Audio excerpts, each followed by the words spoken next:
عمرك أو عمرك حسيتي إن نفسك حد كده يفهمك ويقدر كمان يفهمك شريك أو شريكة حياتك؟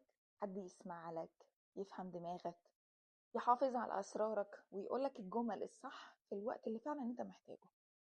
هو ده بالظبط اللي الناس لقيته في ال AI أو ال Artificial Intelligence، الذكاء الصناعي، لأنه أداة بتسمع من غير ما تحكم، بتشرح من غير ما تعاند معاك، وبتديك الرد المثالي في ثواني.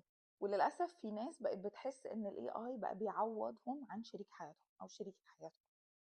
والأغرب إن ناس كتيرة بقت بتروح لل AI أو بتلجأ لل AI من قبل ما حتى يروحوا يتكلموا مع مراتهم أو جوازاتهم.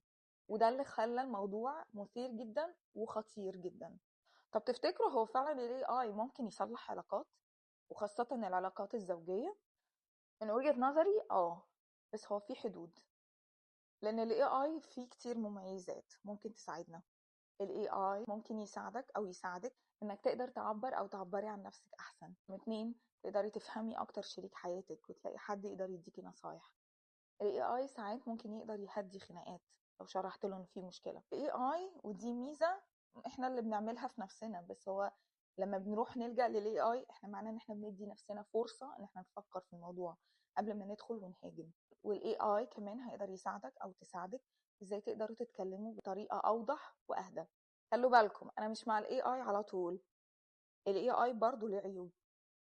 هقول لكم بقى ال AI ممكن ما يعرفش يعمل ايه. ال AI عمره ما هيحس، مش هيعرف نبرة صوتك او صوتك، ولا حتى هيعرف تاريخ علاقتكم، ولا حتى عارف لحظاتكم الحلوة وخناقاتكم. فلو فضلت او فضلتي تاخدي الدعم النفسي والعاطفي منه، لكن لسه في حاجة ناقصة. العلاقة بالاي اي بتفقد حاجة مهمة جدا، هي القرب الحقيقي. فالخلاصة الاي اي يقدر يساعدك تتواصلي، لكن عمره ما هيعوضك او هيعوضك انسان بتحبيه. سؤالي ليكم للمرة الجاية، ايه اللي بيحصل للعلاقة لما الناس تبتدي تعتمد على الاي اي اكتر ما تتكلم مع بعضها؟ استنوني في الحلقة الجاية عشان لسه هنكمل موضوع الاي اي. انا فيفا.